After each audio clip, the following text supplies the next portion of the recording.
Uber prices these days are like being in a toxic relationship with your ex. We found that they have the capabilities to look at a lot of different things, namely how you interact with the app. On Uber and Lyft, it's simple. Choose a destination and get your fare. But some customers are frustrated by price swings. A new Consumer Reports investigation found many riders saw sharply different prices for the same trips requested at the same time. The median difference between the lowest and the highest price groups was 50%. So in some cases, you might be charged $100.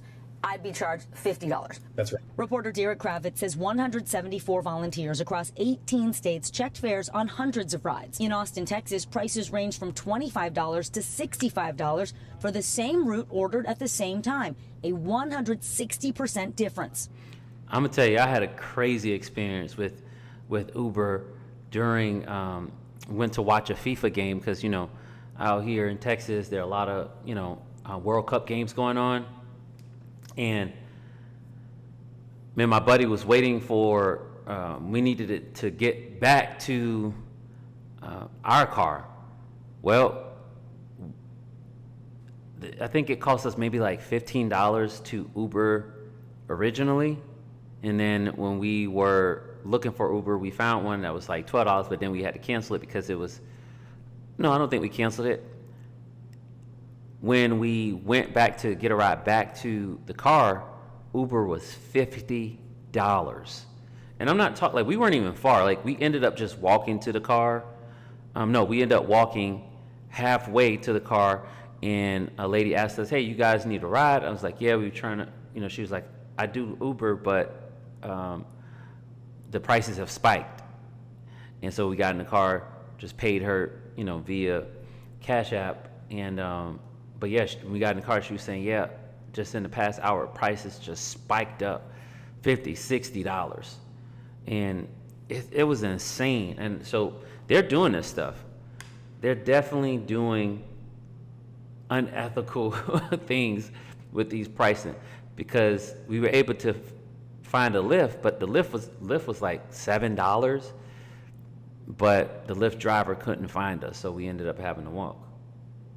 Uber and Lyft have long used surge pricing, changing fares based on demand, driver availability, and traffic. But these findings raise questions about whether these apps are using personalized or surveillance pricing. Of course they are. Unique prices for each customer based on their personal data. A spokesperson for Uber called the investigation flawed, saying prices can change second by second based on factors including routing and even slight GPS differences, telling NBC News Uber does not personalize prices, period. So, man, listen, people lie in these corporations every day, and they have PR teams set up to word things in a way to where they can make it sound like they're telling the truth, but they're really just lying.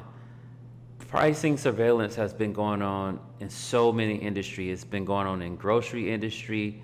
It's been going on in the transportation industry.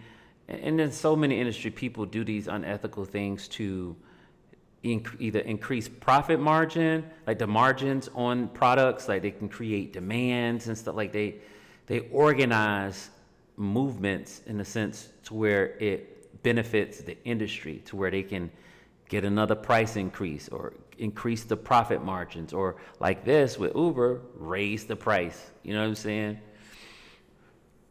My 12 NBC colleagues and I requested a trip to the Museum of Natural History with the same pickup address at the same time. 3, 2, 1, tap. On Uber, the highest price was $35.96, the lowest $28.35. A 27% difference. On Lyft, it was a 37% difference. Intern Sebastian Sotom got the highest price. Now, I'm a college student, so I use Uber and Lyft pretty much every day. To have the highest price was shocking. Lyft has previously denied using surveillance pricing, but did not respond to our request for comment. In March, the House Oversight Committee announced an investigation into whether Uber, Lyft, and other companies use surveillance pricing algorithms. Both companies say they use customer data to offer discounts, which Kravitz calls a form of pricing personalization. Regularly take the same trip, you may be less likely to get a coupon.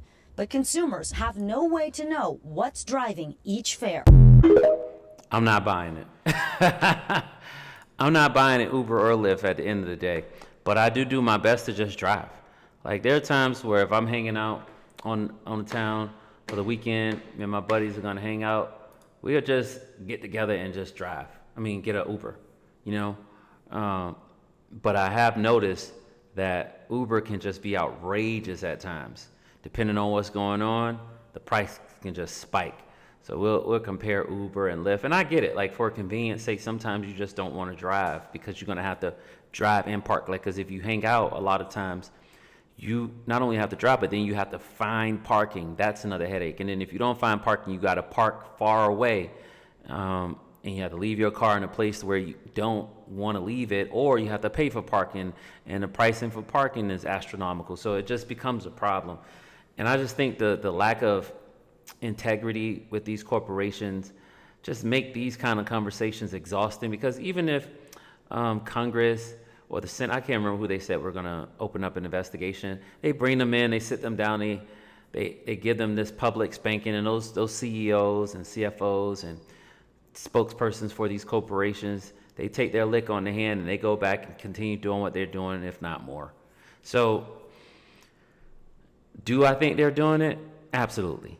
Absolutely. And they're not going to say it because they don't have to. They could just continue to do these things and get away with it. But if you have a car and you don't need to Uber or Lyft, then you can avoid it, you know.